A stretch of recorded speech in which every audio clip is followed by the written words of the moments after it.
गोष्ट कुठल्या एका बाईची नाहीये, प्रत्येक दाबलेल्या आवाजाच्या बंडाची सुरुवात आहे.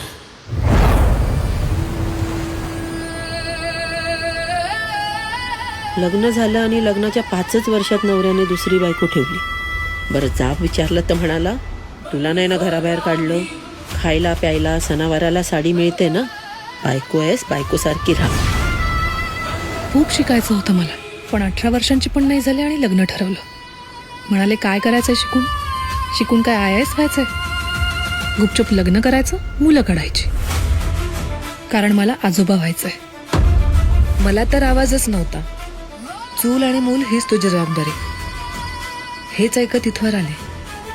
कुठला प्रश्न विचारला तर त्यावर उत्तर एकच, सणसणीत थोबाडीत. बापाच्या आजारपणात नामदेवरावांनी सगळा खर्च उचलला. रोज यायचे त्यांना बघायला. पुढे मुलगा झाला, आनंद झाला त्यांना, पण नाव नाही दिलं बापाचं.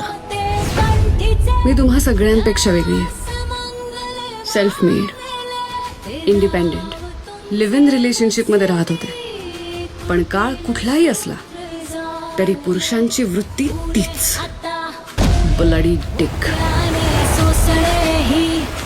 करिअरवर कॉन्सन्ट्रेट करायचं ठरवलं होतं, पण मग होणाऱ्या सासऱ्याच्या आग्रहाखातर लग्न केलं. घराण्याला वारस हवा होता ना, मुलगा, आणि मुलगी कळल्यावर म्हणाले अबॉर्शन कर. मी म्हटलं फक ऑफ.